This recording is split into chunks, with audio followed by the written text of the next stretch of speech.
पालघर जिल्ह्यातील तारापूर बोईसर औद्योगिक वसाहतीत भीषण अपघात घडलाय। मेडली फार्मा या औषध कंपनीत नायट्रोजन गॅस गळती होऊन 4 कामगारांचा मृत्यू झालाय। 2 जण गंभीर जखमी आहेत। ही घटना बुधवारी दुपारी साधारणतः 2:30 ते 3 वाजताच्या सुमारास घडली। जिल्हा पोलीस अधीक्षक बाळासाहेब पाटील यांनी सांगितले की गळतीनंतर 6 कामगारांना तातडीने रुग्णालयात हलवण्यात आलं होतं। मात्र उपचारादरम्यान सायंकाळी 6:30 वाजता कल्पेश राऊत, बंगाली ठाकूर, धीरज प्रजापती आणि कमलेश यादव या 4 जणांचा मृत्यू झाला। तर रोहन शिंदे आणि निलेश हादल या 2 जणांवर स्थानिक रुग्णालयाच्या ICU मध्ये उपचार सुरू आहेत।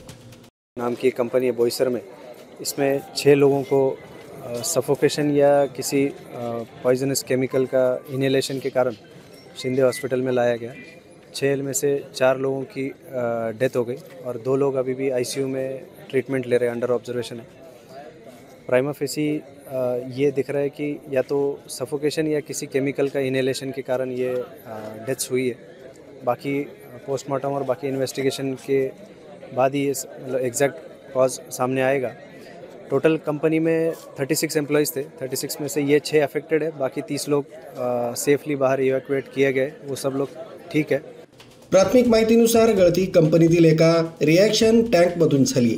घटनेच्या वेळी अल्बेंडाझोल या औषधाचं उत्पादन सुरू होतं।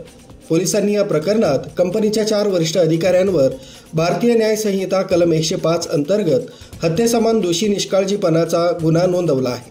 पुढील तपास सुरू आहे। RB न्यूजसाठी पांडुरंग भांगरे, मोखाडा।